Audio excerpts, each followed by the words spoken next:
Boa noite, meus queridos irmãos, e nós vamos dando continuidade no nosso estudo do livro Técnicas de Viver, do Valdo Vieira, pelo espírito de Kelvin Vandini, e nós vamos entrando no capítulo 8, que vai nos trazer o título Tire Férias de Você. E aí dentro desse conteúdo, eu separei, algumas reflexões que eu fiz para que a gente possa se aprofundar mais, do que esse título quer nos trazer dentro dessas técnicas de viver que vão nos ajudando, a nos conhecer melhor, porque não existe reforma íntima sem autoconhecimento, Mas que nós possamos primeiramente fazer a nossa prece de abertura, já de antemão, agradecendo a espiritualidade pela oportunidade de estar aqui, trazendo esse conhecimento. Toda vez que eu vou reler um livro, ou que eu vou gravar um conteúdo, eu viajo novamente, dentro da interpretação, sempre tem algo diferente que eu estou aprendendo. Então, agradecendo mesmo essa oportunidade da espiritualidade e que possa nos guiar e nos direcionar para que possamos estar sempre nessa direção rumo ao nosso autoconhecimento, à nossa reforma íntima, dentro dessa possibilidade que nós temos aqui nessa reencarnação. Que assim seja, graças a Deus. Bom, então dentro do capítulo, o que o Valdo quer nos dizer, com esse título, Tire Férias de Você, ele pede para que a gente examine uma casa por fora, a fachada, a parede, as janelas, as portas, E lá dentro dessa casa pode estar ocorrendo um crime, nascendo alguém, orando alguns, mas nada sabemos, E nem nos interessamos sobre isso quando a gente pensa em examinar algo por fora, Por quê? Porque isso tá dentro do ambiente, Então, se algo relacionado com ela ali, com a casa, atinge tudo nela, se nos transfigura aos olhos, Passa a ter importância, o lugar destacado nos cenários da existência. Assim vivemos entre os homens e as almas, A gente é um mister ali ampliar o nosso mundo, o nosso itinerário. A gente faz as convergências e as paradas, do nosso carro nas estações de outras criaturas, nesse sentido de que ele quer nos dizer que pessoas, coisas, fatos e tempo, conservam o valor que lhe damos. A vida vai mal se o espírito não vai bem.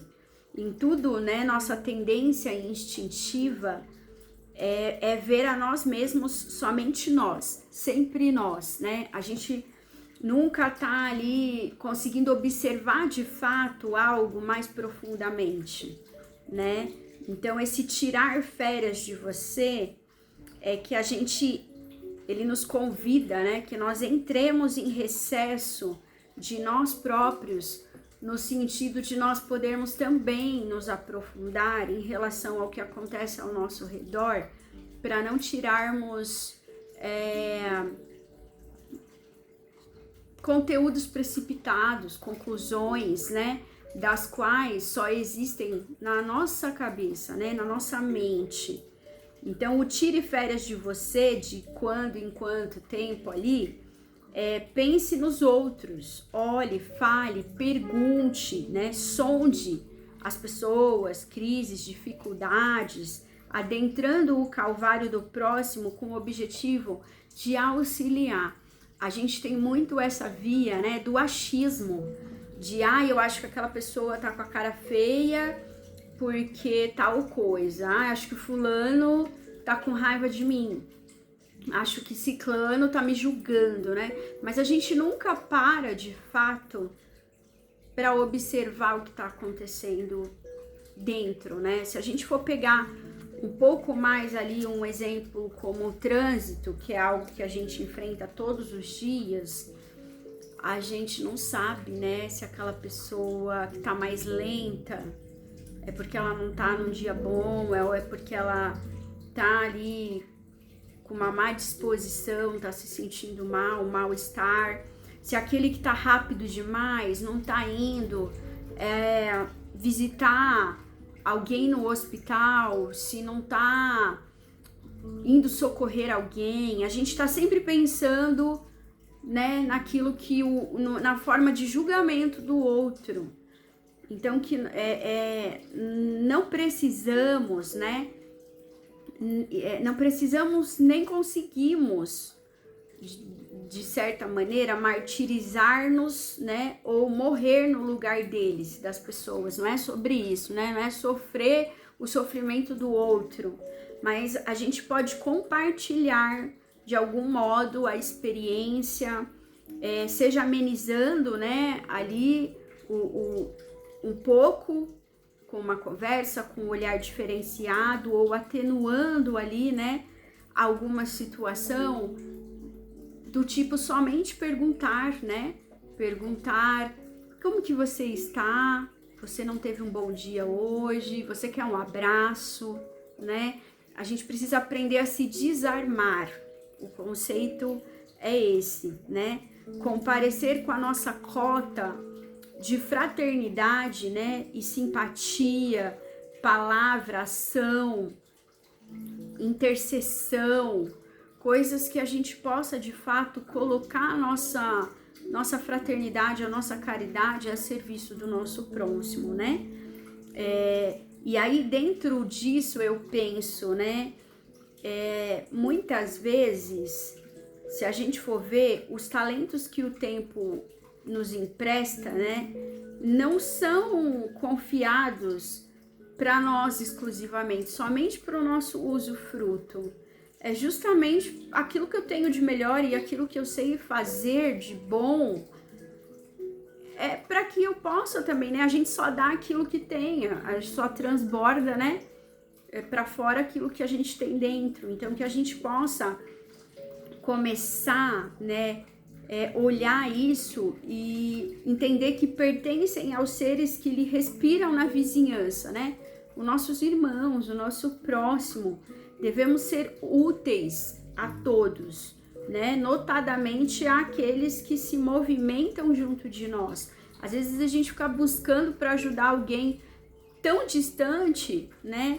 E o nosso irmão que está do lado, muitas vezes dentro da nossa própria casa, do nosso seio familiar, está precisando, né? Ali da nossa compreensão, da nossa atenção, do nosso cuidado. Então, que ninguém conte, né, com o burilamento. Ele fala aqui, o Evaldo fala assim, né, o Valdo, que ninguém conte com burilamento íntimo num dia, num lanche de intrepidez, numa vitória espetacular. Evolução não é prêmio de loteria, é serviço de pouco a pouco, repetição de sol a sol, remédio de gota a gota, voltar sempre para avançar mais além, recapitular o que se aprendeu, eis a base das realizações. Então, que a gente possa entender, né, que quem não tem ânsias de ser diferente, quem que não, né? Pois seja, né? Pratique altruísmo em silêncio e poderá, né, saborear a sós a felicidade de se fazer mais humilde, né? Que a gente possa se arriscar a benefício do próximo sem se mostrar, sem que a gente esteja em evidência, né? A caridade, ela é silenciosa, como diz aquela frase já padrão, né? Que não saiba a mão direita o que faz a esquerda. Então, que a gente possa organizar o contentamento alheio sem cogitar de aparecer, de sobressair, que a gente possa lutar com o nosso ego, né, que tá ali sempre querendo aparecer, querendo tomar conta, que a gente adestre paciência, evitando as explosões de azedume, né, habituais, sem dar a entender que já procura reeducar-se, né? Então, vamos acender as luminárias de fé e otimismo no nosso coração, entendendo a ideia renovadora na mente, né? Que não permite ali que nós saiamos da rota correta, né? Da atividade construtiva nas mãos que nós temos ali a oportunidade de executar. Então, tire férias de você, largue as preocupações que lhe chumbam os pensamentos nas sombras do eu mesmo, né? Ou seja, descentralize um pouco as coisas, né? Nem tudo é sobre nós não somos o alecrim dourado, o mundo não gira ao nosso entorno somente, né? E aí eu finalizo com as palavras do Valdo: excursione nas províncias em que se entrechocam as esperanças e as provas dos outros e experimente. Você voltará ao distrito das próprias lutas de ânimo mais saudável e de espírito sempre melhor. E é aquela coisa, né, gente? Quando a gente para ajudar o próximo, muitas vezes, né, na maioria das vezes, dependendo do olhar da pessoa, né, a gente vê que o nosso problema é tão pequeno perto do que o nosso irmão está passando, perto da provação que se assola, né, ao lado que a gente não costuma olhar. Então, que essa lição possa tocar no nosso coração e que a gente possa, de fato, né, avistar os cenários da existência do próximo também, entendendo que ninguém é amargurado, ninguém é chato de galocha, né? Ninguém é estúpido e grosseiro do nada, né? Tudo tem algo por detrás. Lógico que nós temos que ter um limite para não sermos desrespeitados, né? Mas que a gente possa também olhar o outro numa profundidade maior, entendendo que as coisas não acontecem só conosco. Não é somente nós que somos atingidos, né? Mas o nosso próximo também. E muitas vezes ele é quem menos sabe lidar com a situação, é o que menos sabe se defender, e aí utiliza mecanismos, né, ali vários, para de alguma maneira tentar se defender, né? Então, essa é a mensagem que eu gostaria de deixar hoje. Esse livro, os capítulos são mais enxutos, né, mais curtos, então fica um tempo menor ali mesmo de conteúdo, mas é um conteúdo muito importante e que dá para trabalhar uma profundidade necessária, né, para que nós entendamos que nós não estamos aqui a passeio e nem para olhar somente para nós, somente para o nosso centro, né, mas que é também para a gente poder olhar para o outro. A partir do olhar do outro, eu também me vejo, né? Eu também me conheço melhor. Então, agradeço por estar aqui com mais esse capítulo com vocês. Gratidão, um grande beijo no coração de todos.